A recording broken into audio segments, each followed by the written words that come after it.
Hello, everyone, and welcome into today's episode of the Irish NFL Show with me, Colum Cronin. And delighted to welcome back a good friend of the show at this point. He's joined us a number of occasions. He truly is a gentleman and a footballing savant. He knows all things Tennessee Titans, columnist at paulkowarski.com, also from the podcast Football and Other F Words. Mike Herndon, welcome back. Absolutely. Thank you for the kind intro, and always love joining you guys. Well, look, we may as well get straight into this, I suppose, right? On the 8th of October, you tweeted the 2023 Titans are not a serious football team. Yes. Talk to me about, because that's an interesting statement for somebody who follows the team so closely. What is it? We had talked in the off season about some of the issues that the Titans had, obviously on the back end of last year, some of the things that maybe they hoped would work this year. It hasn't worked. No, it hasn't. I mean, it's and I think when we talked during the offseason, the biggest task they had was fixing an offensive line that had kind of fallen apart over the last few years. At one point, if you go back to the 2019 season when they had that run to the AFC Championship game, that was the backbone of the team, was the offensive line. They were bullying people in the playoffs. Derrick Henry was running wild, and that was the strength of the roster. And just over the past, 3-4 years now, Taylor Lewan has suffered a lot of injuries and ended up, he's pretty much out of the NFL at this point. I think he's a podcaster like us at this point, full time, which he's great at, by the way. And Ben Jones is out of the NFL now, who was their stalwart center for many, many years, kind of a linchpin of that offensive line. They moved on from Nate Davis this past offseason. And frankly, they've kind of been flailing at replacing Jack Conklin for the better part of 5 years now. It seems they drafted Isaiah Wilson, which was a bust. They've drafted Dylan Radins, who is kind of a backup level player at this point in year three.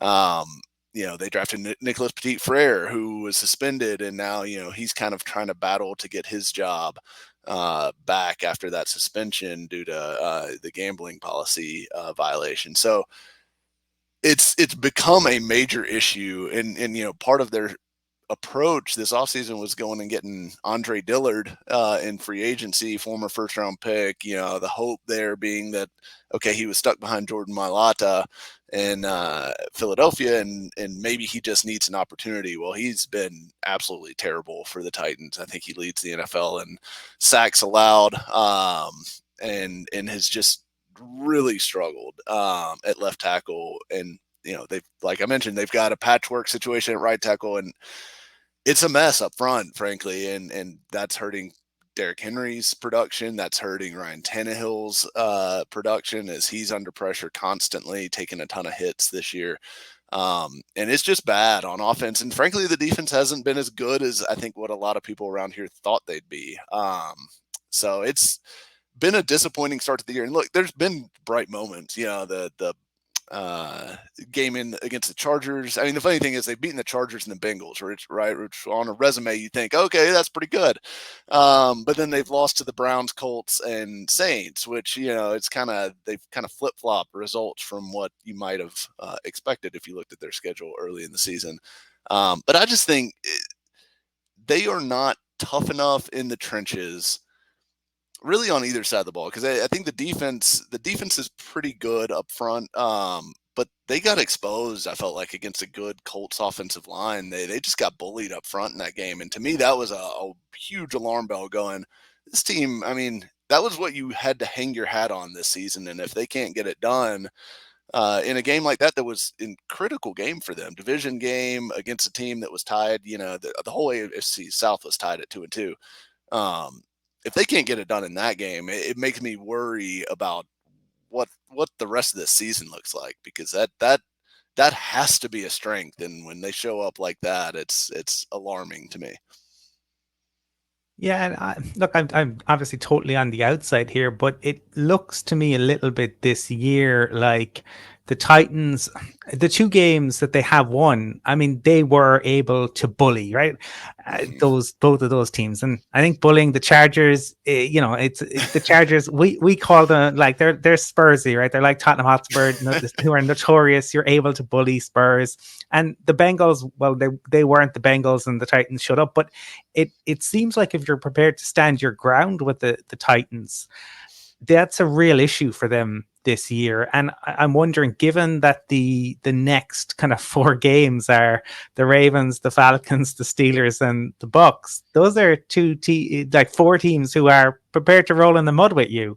What is the next month potentially look like for the Titans? Well, first, you hurt my feelings as a Tottenham fan, but I'll let you I'll let you have that one.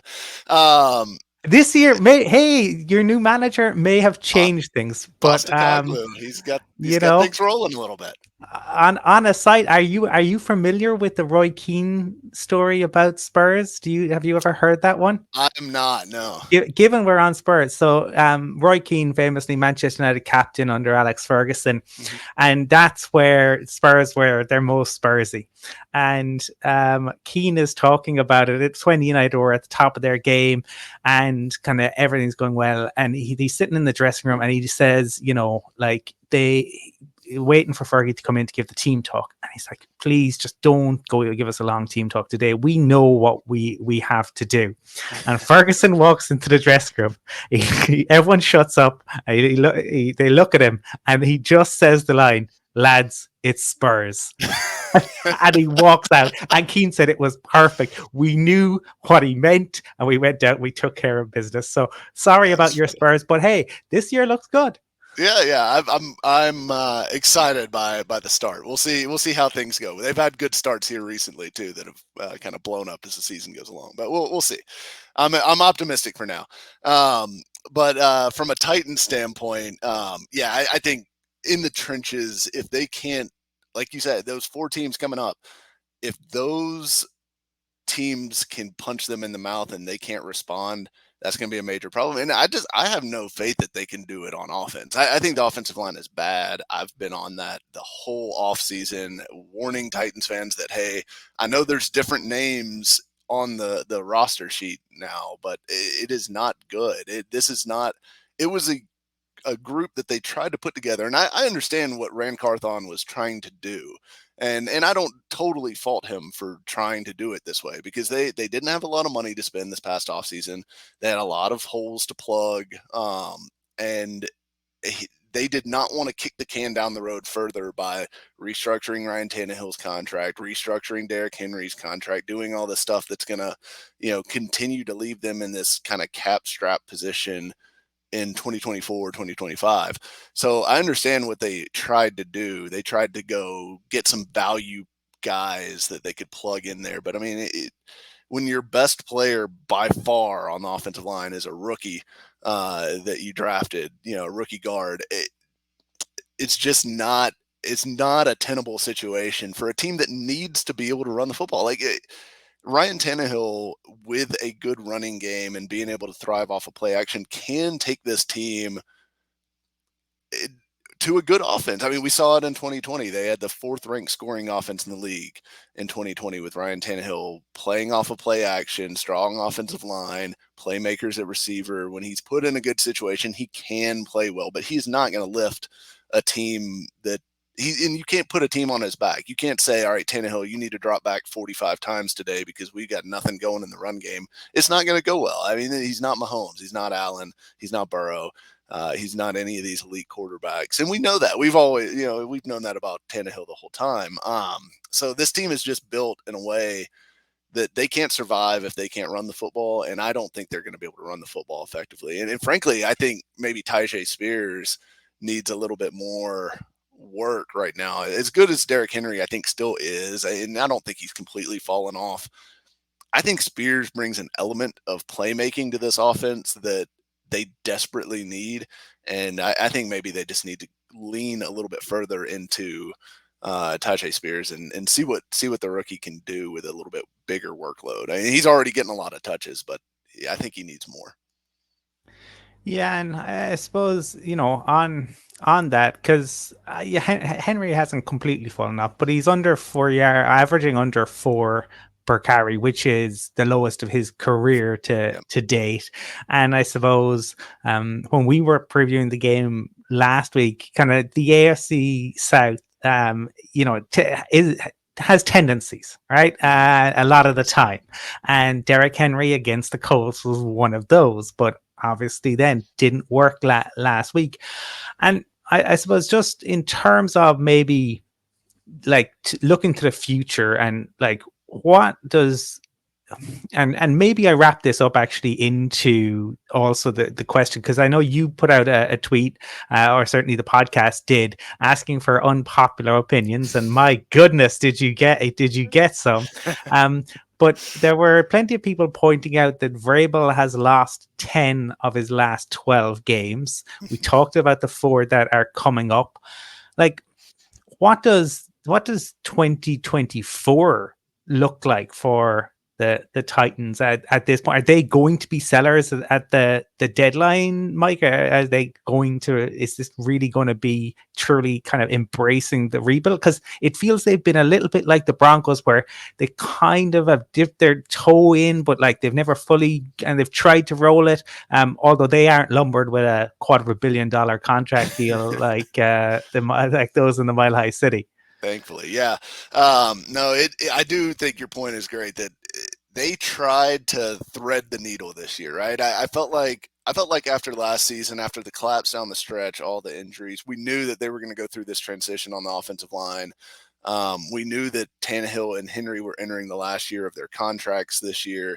It felt like this was like the transition off season, but instead of really, looking at moving on from Henry, looking at moving on from Tannehill, looking at moving on from even a Kevin Byard, they kept all those guys. They go and get Hopkins, but then they also didn't go and like aggressively spend money or aggressively trade for more help on the offensive line or anything like that. They kind of went bargain basement, as I mentioned, with a lot of the free agent signings in an attempt to kind of like thread that needle of we are setting ourselves up to have cap space next year and we are considering our future. They go and draft Will Levis, which is a pick for the future, obviously.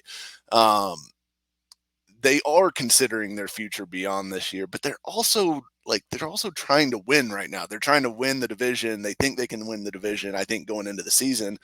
Um, and I think they should have embraced the rebuild right from the jump.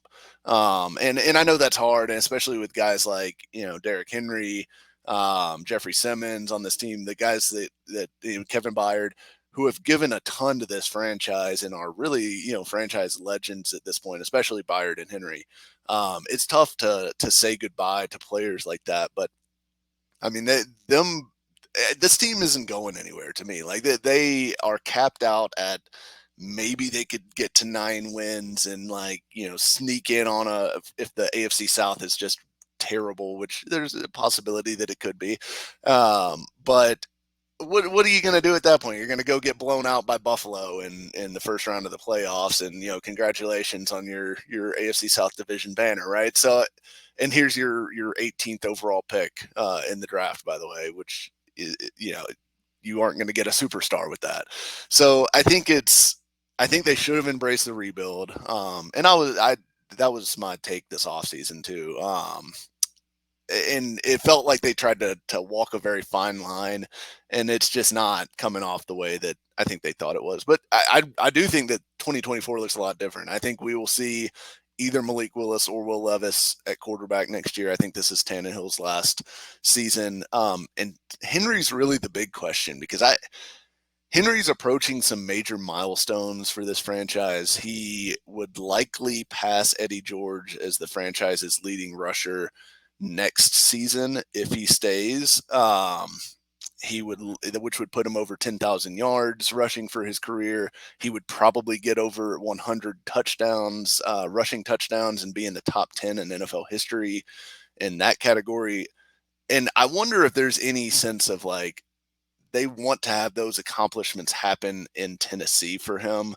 And I also wonder what his market would be. Like if he hits free agency next offseason, nobody's given him a $12 million a year contract next offseason as a 30-year-old running back coming off what looks to be a down season off of, he was down a little bit last year. He wasn't bad, but he was down a little bit. You could tell that he doesn't have that breakaway speed that he used to. And I think we're seeing a continuation of that this year. I don't know that I think in an ideal world for the Titans, probably next year, you're able to get Henry back on a reasonable contract, maybe a 1 or 2 year deal, and have him be maybe a 1B to Tyjae Spears as 1A. Because I think Spears is going to be the guy here sooner rather than later. He's averaging 5.8 a carry so far this year compared to 3.8 for Henry, as you mentioned. And Henry's traditionally been a slow starter, so I'm willing to give it some time to see if he kicks it in. But he didn't really kick it in last year, and 3.8 is his career low through 5 games, even if you just look at starts of seasons.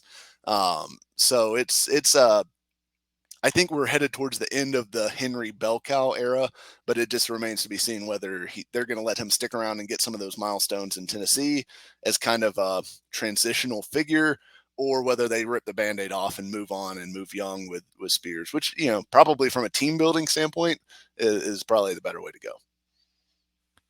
I had JP Acosta on last week, and we talked about the AFC South a little bit, but I'd like to get your kind of perspective on it, because it feels with the South like the division comes into existence, right? And for the first kind of 10, 12 years, essentially you had to be like it was 11 wins, I think, almost minimum to win it, right? Yep. Most of the winners are like 12, 13. I think there was one year it was even potentially 14. But ever since 2015, it's in like 9 wins. I think the Titans that year in 2020 are probably the team with or with 2021 was the 12. They were the 12 win. But a lot of the years it hasn't, been. If you get to 9 wins, you're in the dance potentially. Yeah. And as I said, it's got this weird kind of streaks where certain teams beat certain teams and certain players play well. Why is the AFC South the way it is? I wish I knew.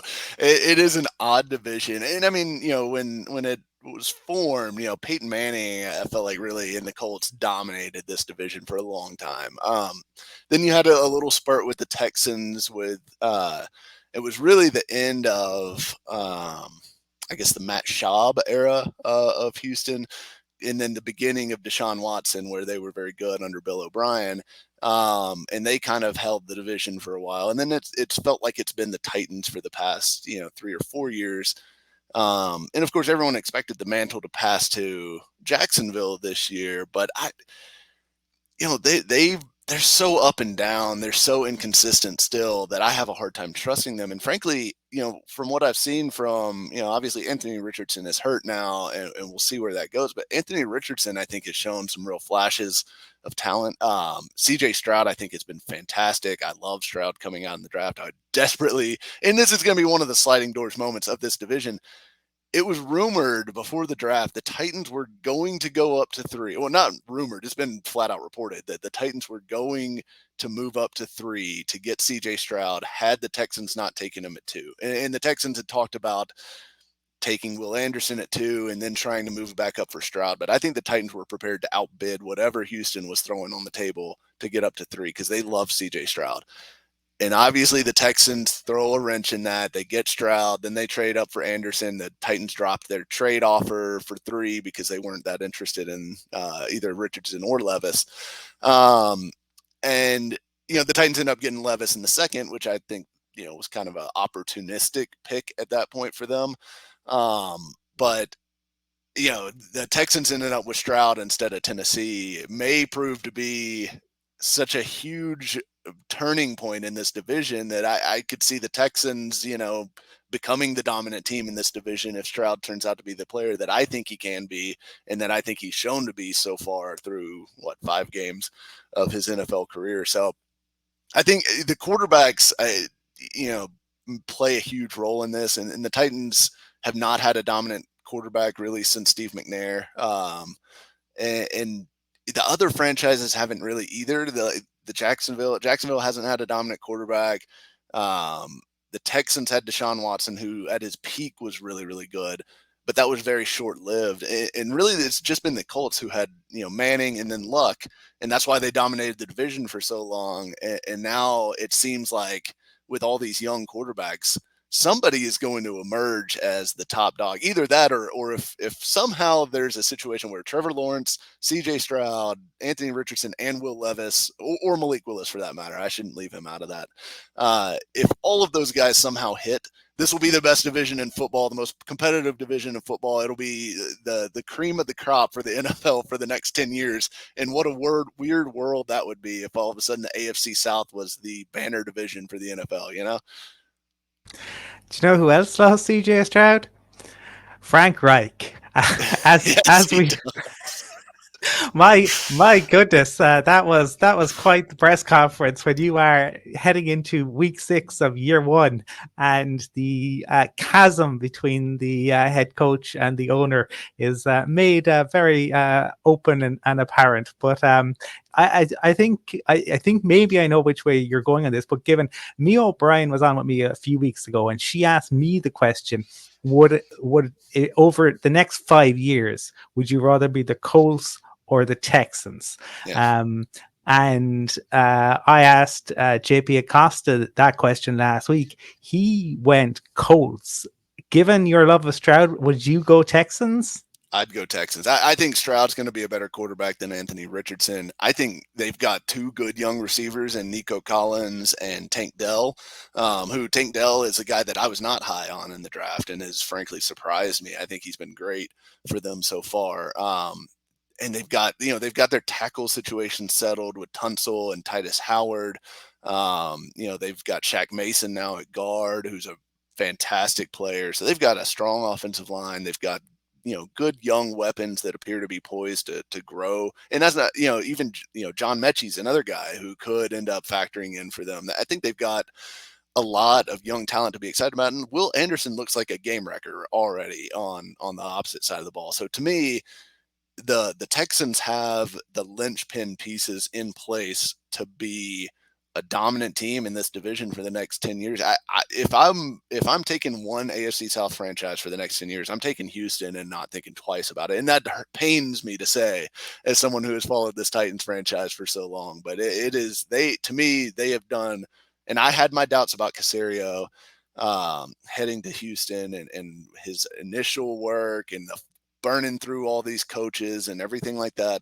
But they have really built this thing in a smart way. And other premium guys, Stingley at corner, you've got Petrie in the second level. They've got some studs, some young studs on rookie contracts right now that are going to be factors for this team for a long time. And yeah, I just think Houston is really set up for a run of success here over the next 5 to 10 years.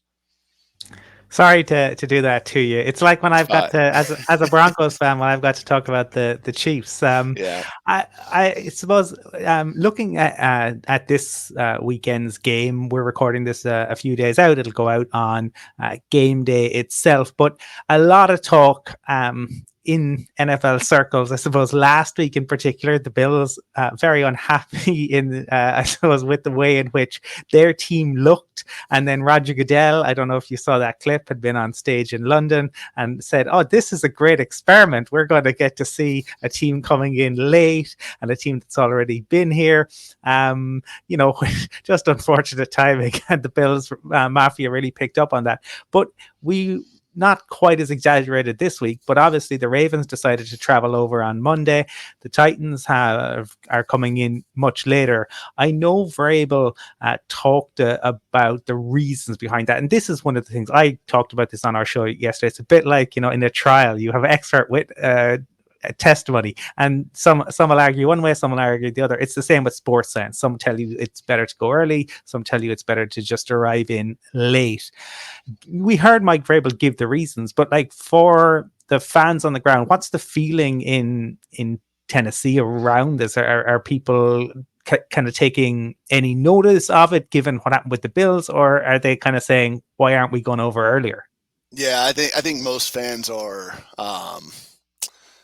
they would prefer that the Titans go over earlier. I think there's a lot of criticism of the decision already that, they don't understand why they're letting the Ravens go over, get acclimated, spend time, get their body clock set to, London time and everything like that for, the better part of a week, whereas the Titans are going to go fly in on Friday and basically have 2 days to acclimate and be ready to play a game that's an early kickoff even by their own home body clock standards, right? So it's not only just the jet lag, it's also that you're kicking off at 9 a.m. instead of 12 p.m. So it's just a different deal altogether. So you know we'll see like how it affects performance and everything like that. I think Vrabel does have some valid reasons, that he mentioned as far as, we have all of our stuff here. We're able to be more effective preparing here in Nashville versus what we can actually practically move and get set up over in London in a reasonable amount of time. So I think there's some valid reasons, maybe the guys will, be better being at home and resting and recovering for the next few days and then just try to get over there and get in and out. But we'll see. I mean, look, if the Titans play poorly and, lose this game, which I think they're going to lose anyways, I just think the Ravens are a better football team. But if the Titans lose, there's 100% going to be criticism of Vrabel, and it's going to be a talking point among the fans and sports talk radio here of did they make a mistake not getting over there earlier, and whether they would have won the game or not, we'll never know. But that will certainly be a talking point. And look, criticizing Vrabel is becoming more popular in Tennessee, given the results that you'd mentioned. 10 of the last 12, going on the wrong side of the record ledger there.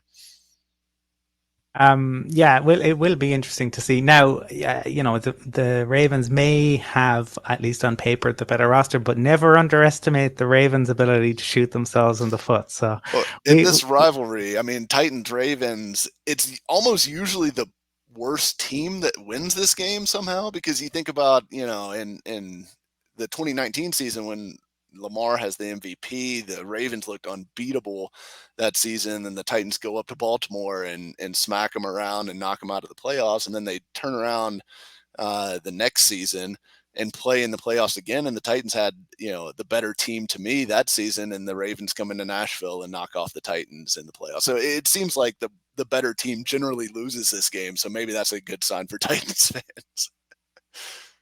We'll finish up on this. It's I suppose I asked you a similar question when you were on in the off season around kind of what intrigued you or what caught your eye. And here we are. We're entering week 6. I suppose looking around the league, what has intrigued you? What's caught your eye? It can be a positive, it can be a negative, but something that you kind of has really caught your eye during the kind of opening part of the 2023 season, Mike. Yeah, I think one of the things that stands out to me is the Cardinals are so much better than I thought they'd be, and have really outperformed, I think anybody's expectation. And look, they're 1-4, right? So like, they're not a great team or anything, but they've been competitive, in so many of these games. And with Josh Dobbs at quarterback, Josh Dobbs I think has played pretty well for them as well. And who knows? Like James Conner's hurt now. They may not be able to sustain this much longer, but I think it's actually been a promising start for the Cardinals in the Jonathan Gannon era. And yeah, we'll see kind of where things go from there. But I think that's one of the surprises. And then Baker Mayfield, like, and as much as a Longhorn alum that I hate to give credit to Baker Mayfield, he has been fantastic for the Bucs. Here I am talking about Baker Mayfield and the Houston Texans. What's gotten into me.